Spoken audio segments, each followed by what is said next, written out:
Magandang araw mga kaibigan. Bigyan natin ng reaction opinion itong post ng SMNI News Online. Title, Hindi raw sila ginalang. Nanawagan si Manila Representative Benny Abante na tapusin na ang deliberasyon at agad nang magbotohan kung may probable cause ang mga impeachment complaint laban kay Vice President Sara Duterte. Binigyan din niya na naging mahaba ang pasensya ng committee, ngunit ang patuloy na pagliban ni BP Sara ay isa umanong insulto sa proseso. Yet ni Abante, kailangan nang ipasa ang kaso sa plenaryo upang matugunan ang iba pang krisis sa bansa at hindi na masayang ang oras at pundo ng taong bayan. Ito ang kanyang payag. Ginalang natin ang Vice Presidente ng Pilipinas. Tayo ba? Iginalang niya? So, ang sagot ko lang dyan, Honorable Abante, I don't know kung bagay ba silang tawaging honorable. Respect begets respect. Kung ano ang iyong itinanim, yan din ang iyong aanihin. So, bakit hindi kayo sinipot ni BP Sara? Kahit ako, kung ako nasa kalagayan ni BP Sara, hindi rin ako mag-a-attend sa hearing na yan. Dahil sa perception ko, paniniwala ko, walang makukuhang hustisya ni BP Sara sa Committee on Justice. Yan ang nakikita ko. So bakit pa siya mag-attend? What's the point? Kasi dapat sana depensahan niya ang sarili niya. Kahit ano pang pagdepensa ni BP Sara sarili niya dyan sa committee hearing, wala na. Made up na ang mindset ng karamihang members ng Committee on Justice.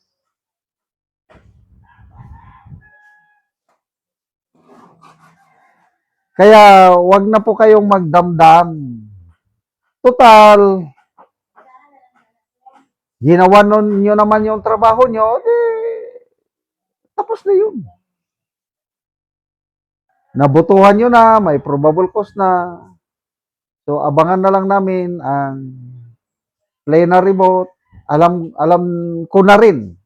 And I believe, ang ibang kababayan natin, alam na rin nila na ang magiging boto sa plenaryo is mayroong sapat na bilang, 1/3 of congressmen para bumoto pabor sa impeachment. Ang Committee on Justice, 53 ang bumoto pabor sa impeachment, yung probable cause.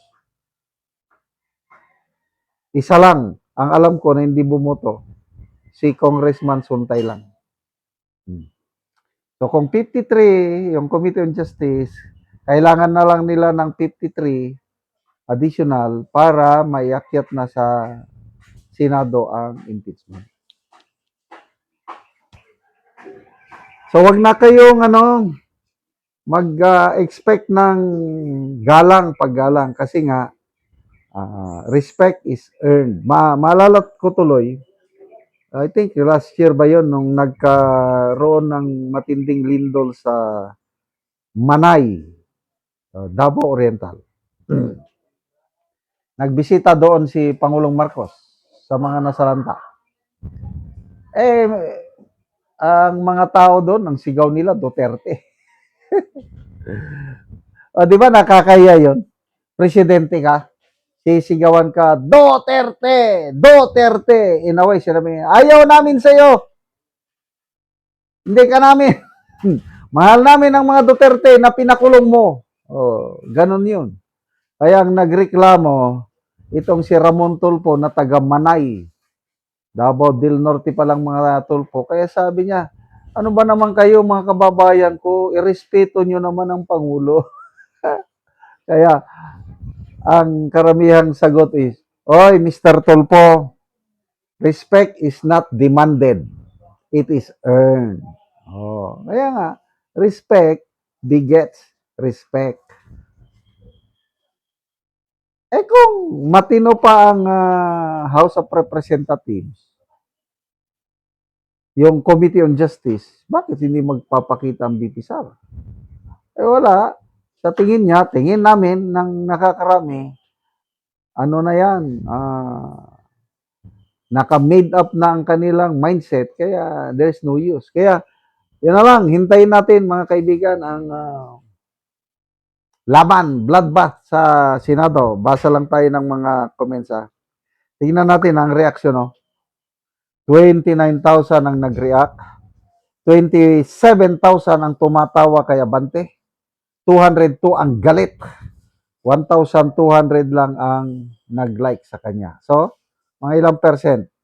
Halos mga 5% lang ang naniniwala dito kay Abante. 95% tinatawanan. Comments. NIBS. Ulol ka, Abante. Nakarinig ka tuloy ng ano. Alex Banasan, ginalang o pinaglalaruan? Kilala ko ito, classmate ko ito. Hello, Manong Alex. Pinaglalaruan lang nila. Respect is given, not us, sabi ni Sheila May. Then, Bautista Darwin, respect should be earned, not demanded. Coming from the appointed son of Comelec. Abel Abellanosa, respect is not given to the devil. Patay. No?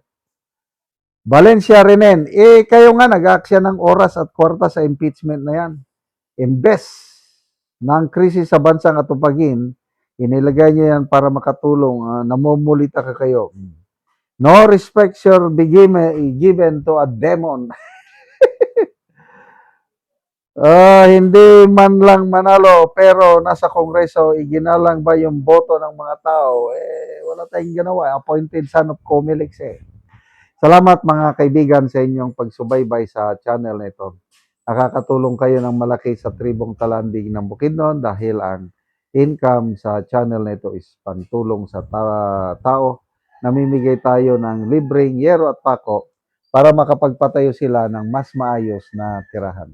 Panoorin nyo ang video na ito. Na anak ko dire sa balay sa Tabangan na mo og yero.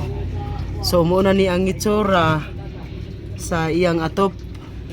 Muna ni ang kadako sa buslot sa yero nga iyang gi atop tungod sa kuanang gid kayo. Dugay na daw ni nga iyang atop. O nga inani na ang itsura.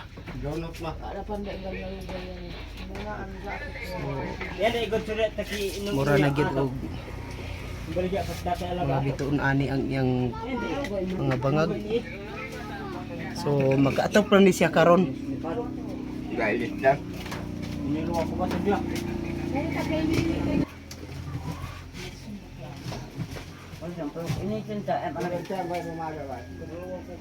So mao na ni ang yero nga among gihatag nga iyang etop karon.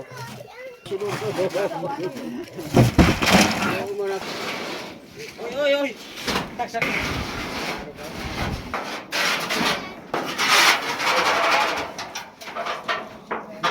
Kung may ulan.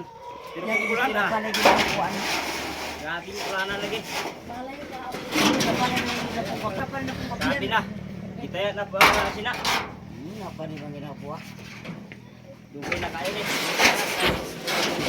Salamat kayo sa iyatang simba.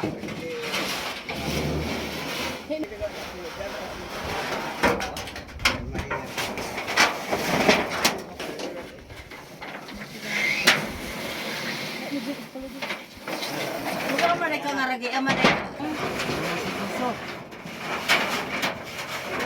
Kapan matulog. Sudah. Pindah guys. Oh, balik ya.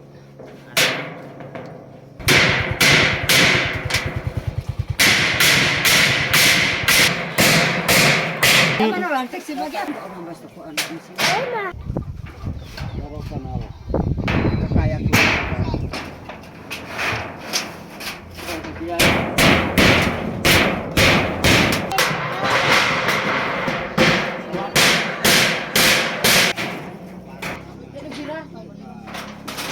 ug karon human na gyud sa pag-atop ang among ginahatag nga yero. So nag-atop na gyud sila, di na sila mo. Ginoo sa nagatag pud sa amo nga kuan among giatok.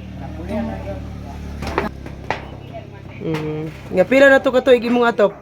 Napulo na. Kapulo na sa bago pa napulian. Bago pa na po yan kay wala mi ikapalit og sin. So salamat kayo. Salamat kayo sa